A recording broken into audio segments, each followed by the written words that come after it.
Hello everyone, welcome back to my channel concept mania. This is Sidra और आज मैं सभी को एस्टिमेशन बताने जा रही हूँ। बेसिकली सबसे पहले मैं आपको ट्रिक बताऊंगी, उसके बाद एनसीईआरटी रीड करके बताऊंगी and then lastly questions practice करवाऊंगी स्ट्रिक्टली एनसीईआरटी बेस्ड। तो एनसीईआरटी में 4 तरीके के मेनली 4 टाइप्स ऑफ एस्टिमेशन दे रखे हैं: valvate, twisted, imbricate, vexillary. So सबसे पहले जानते हैं हम लोग trick to learn. Okay, so Aishwarya को ऐश बोला जाता है, तो ऐश ने वेलवेट का, चाइना की लेडी ने ट्विस्टेड कॉटन की, मतलब कपड़ा दोनों ने अलग अलग तरीके के पहन रखे हैं। ठीक है।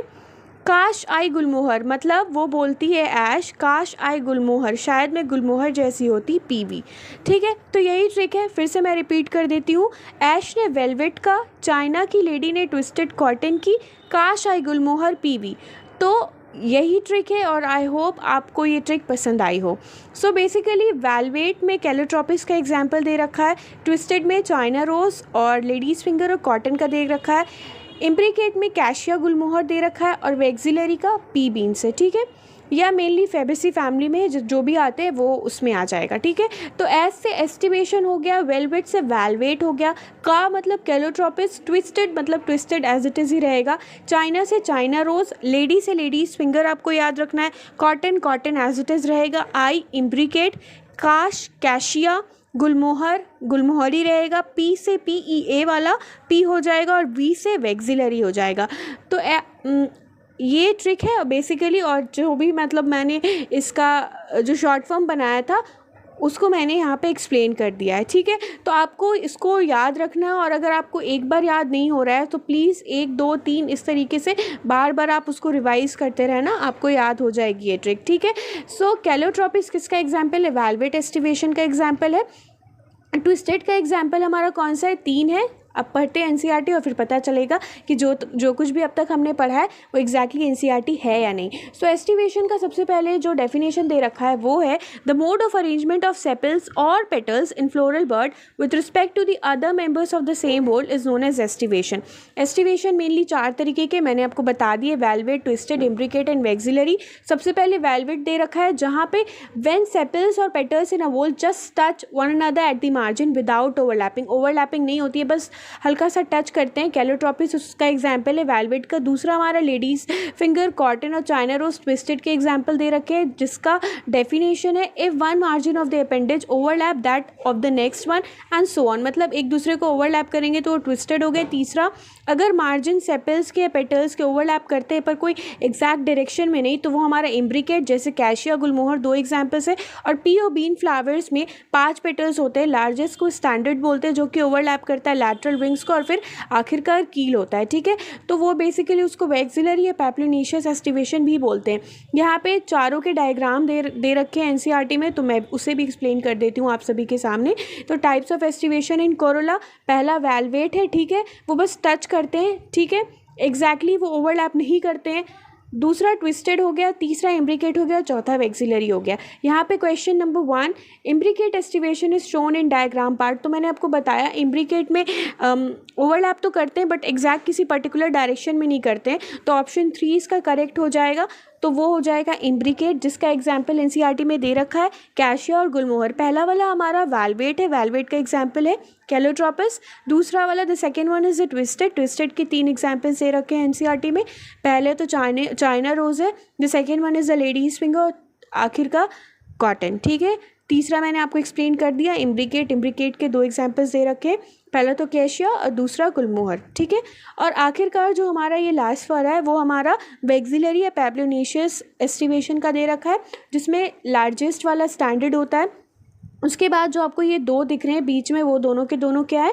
दोनों के दोनों विंग्स हैं। ठीक है, और सबसे आखिर में जो आपको लास्टली आपको जॉइंटेड दिखेंगे वो क्या है? कील है। नेक्स्ट क्वेश्चन है एस्टिवेशन के डेफिनेशन के ऊपर है। तो aestivation is mode of arrangement of sepals but not petals in a floral bud with respect to other members of the same whorl. नो, यहाँ पे सेपल्स और पेटल्स होना चाहिए बट नॉट नहीं होना चाहिए। So first option is wrong one. ठीक है, द सेकेंड वन अगेन वहाँ पे बट नॉट आ रहा है तो ये भी गलत हो जाएगा। वैसे मैं रिपीट कर देती हूँ, मतलब पूरे स्टेटमेंट को मैं पढ़ देती हूँ। Mode of arrangement of petals but not sepals in a floral bud with respect to the other members of the same whorl, तो ऑप्शन 2 इज अगेन रॉन्ग। तीसरा जो है हमारा वो mode of arrangement of sepals but not petals in a floral bud with respect to each other. तो mode of arrangement sepals के होंगे पर पेटल्स के नहीं होंगे फ्लोरल बर्ड में with respect to each other. Third one is again wrong. तो आपको समझ में आ रहा होगा कि first, second and third options are wrong because but not यहाँ पे मेंशन किया गया है, but in the NCERT as I have already read for you guys, तो वहाँ पे और था। सो लास्ट ऑप्शन हम लोग रीड करते हैं, mode of arrangement of sepals और पेटल्स, तो और आ गया, so option 4 is the correct one. यहाँ पे देखते हैं next question, identify the incorrectly match pair. तो ऐसा पेयर आपको ढूंढना है जो इनकरेक्ट है, मतलब जो रॉन्ग है। तो वेलवेट का एग्जाम्पल कैलोट्रोपिस दे रखा है, it is true. The second one is a twisted, twisted के 3 एग्जाम्पल्स दे रखे हैं। पहले तो हमारा कौन सा है, पहले हमारा चाइना रोज़ है, ठीक है। The second one is what, is the ladies finger, और आखिरकार कॉटन। तो China rose, ladies finger, cotton, 3 example है ट्विस्टेड के। यहाँ पे बीन दे रखा है, सो दैट इज़ वाई ये तो रॉन्ग ही है। तीसरा पढ़ते हैं हम लोग इम्ब्रिकेट। तो इम्ब्रिकेट के 2 एग्जाम्पल्स दे रखे हैं एनसीईआरटी में। The first one is the cassia and the another one is the gulmohar. तो इम्ब्रिकेट का गुलमोहर दे रखा है, it means it is correct. The fourth one is the vexillary, vexillary को पेप्लोनेशियस भी बोलते हैं। मेनली जो फेबेसी फैमिली में जितने भी आते हैं वो सारे के सारे होते हैं। तो पी दे रखा है, तो दैट्स वाई वो भी सही है। तो उस हिसाब से ऑप्शन 2 उधर करेक्ट हो जाएगा। इस क्वेश्चन में the next question is vexillary aestivation is characteristic of family. तो अभी जस्ट थोड़ी देर पहले मैंने आपको बताया है कि फेबेसी में ही ये कैरेक्टरिस्टिक फीचर है वैक्सिलरी एस्टिवेशन का, जहाँ पे लार्जेस्ट वन को स्टैंडर्ड बोलते हैं, लार्जेस्ट पेटल को, लार्जेस्ट को स्टैंडर्ड बोलते हैं, मिडिल वन को हम लोग क्या बोलते हैं, विंग्स बोलते हैं, और सबसे जो नीचे पोर्शन में जो आता है ना, जो फ्यूज्ड होते हैं, उसे हम लोग क्या बोलते हैं, कील बोलते हैं। सो आई होप एस्टेरेसी तो हरगिज़ नहीं होगा, सोलेनेसी पोटैटो फैमिली हो गया, और फोर्थ वाला ब्रासिकेसी वो भी नहीं होगा। Next question, twisted aestivation petals is found in.